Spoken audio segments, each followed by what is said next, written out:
Guys, কেমন আছো তোমরা সবাই? আশা করি ভালো আছো। তো আবার চলে এলাম নতুন একটা ব্লগ নিয়ে। তো তোমরা দেখতেই পাচ্ছ আমরা এখন পাতালেশ্বর মন্দিরে ঢুকছি। তো দেখো, প্রতি বছর নেয় এবছরও নতুন সাজে সেজে উঠেছে আমাদের পাতালেশ্বর বাবা শিব মন্দির। তো চলো তোমাদেরকে দেখাই গোটা পাতালেশ্বরটা। আমার সাথে সাথে তোমরাও দর্শন করো, চলো।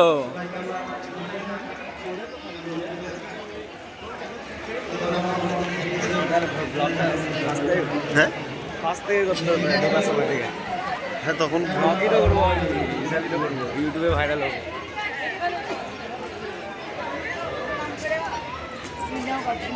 এত সুন্দর সৌন্দর্য দেখতে পাচ্ছ তোমরা আমাদের জন্য, একবার তোমরাও এসে দর্শন করে যাও।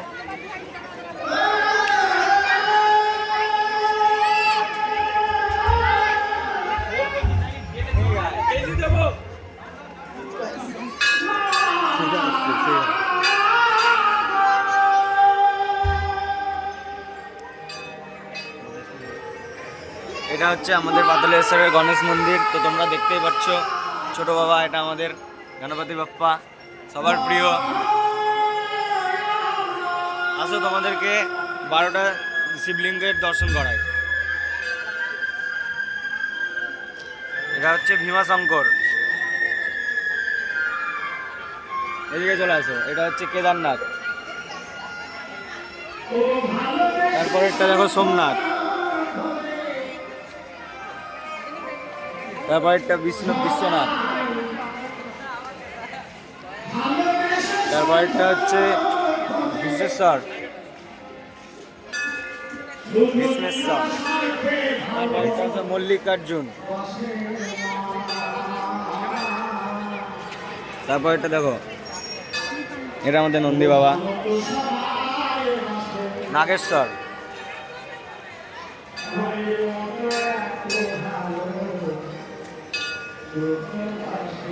অমকারেশ্বর, ওমকারেশ্বর, বৈদ্যনাথ,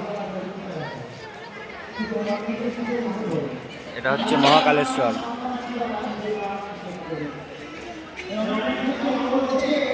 ত্রম্বকেশ্বর,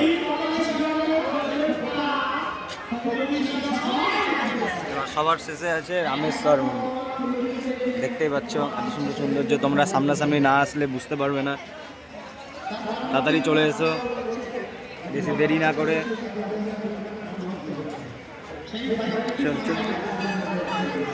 আসো। যতদিন কপালে ছিল আমাদের কাকালের বেটা, ততদিন ছিলাম সবাই মায়ের বেটা।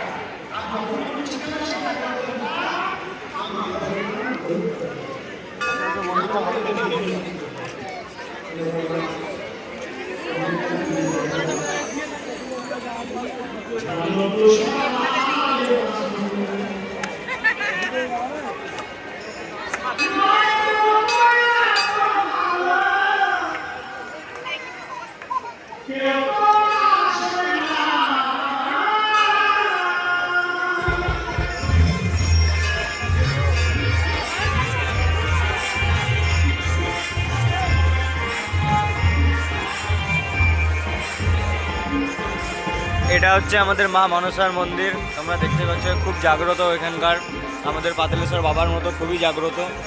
যেটা মনোবাঞ্ছা আপনাদের যদি বলেন সেটা পূর্ণ হয় অবশ্যই।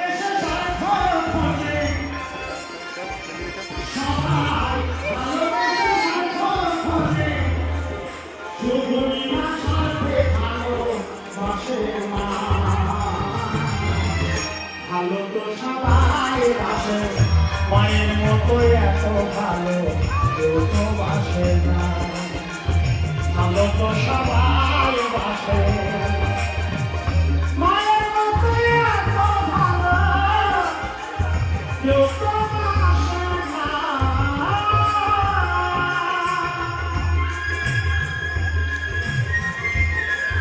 তো আমাদের সাথে সাথে তোমরা আনন্দটা উপভোগ করো, এসে দেখতেই পাবে কত সুন্দর সাজানো আছে। মুখে বললে ভিডিওতে দেখে অত হয়তো বুঝতে পারবে না। তো আশা করছি তোমাদেরকে সবাইকে আমন্ত্রণ জানাচ্ছি পাতালেশ্বর মন্দির, শিব মন্দির একবার এসে দর্শন করে যান, খুব ভালো লাগবে। খুব ভালো পরিবেশ, একটা পবিত্র জায়গা, একবার এসে নিশ্চয়ই দর্শন করুন বাবার।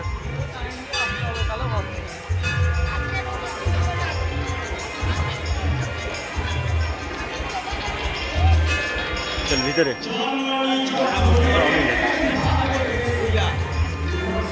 বলে দে ভিতরে। এবার তোমরা মন্দিরের ভিতরটা দর্শন করে আসো, দেখে এসো বাবাকে কি সুন্দর সাজানো হয়েছে, একবার দেখলেই মনটা জুড়িয়ে যাবে, একবার দেখে এসো।